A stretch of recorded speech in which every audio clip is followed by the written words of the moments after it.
quay qua đây quay đầu đây phê quay đầu đây phê đó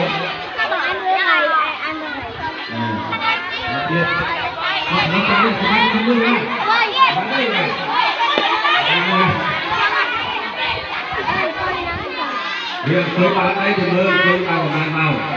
cái này tôi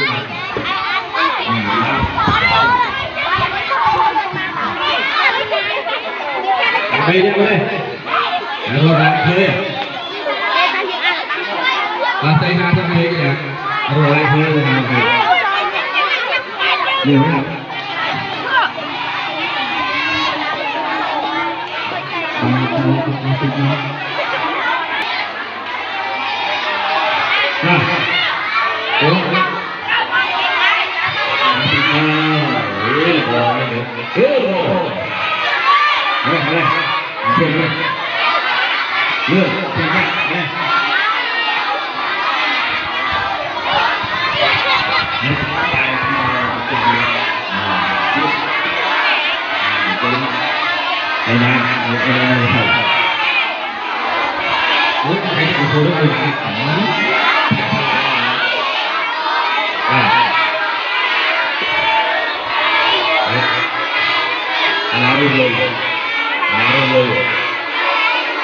lại thế đấy cái thọt xây được lại kia như này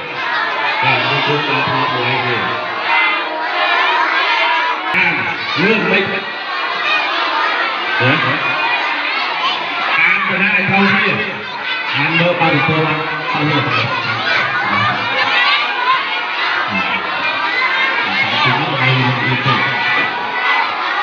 nè thế đó bằng lên sát dạ lắm buồn đi học nhiều lắm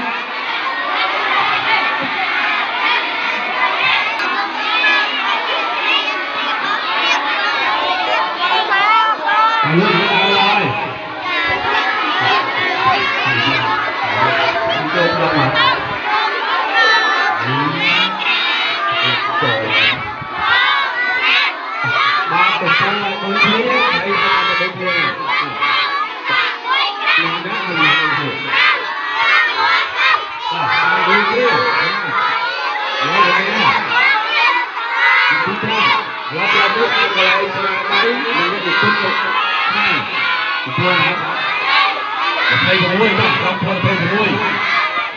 con đi, đừng lo không dâu đừng thua đi nắn của nuôi chặt đơm con đi ăn gì con dạ long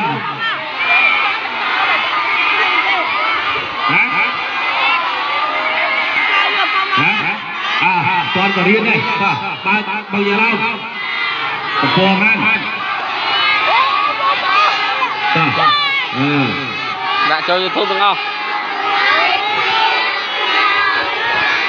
đi chắc không ăn được rồi hao ra một cái bắn lắm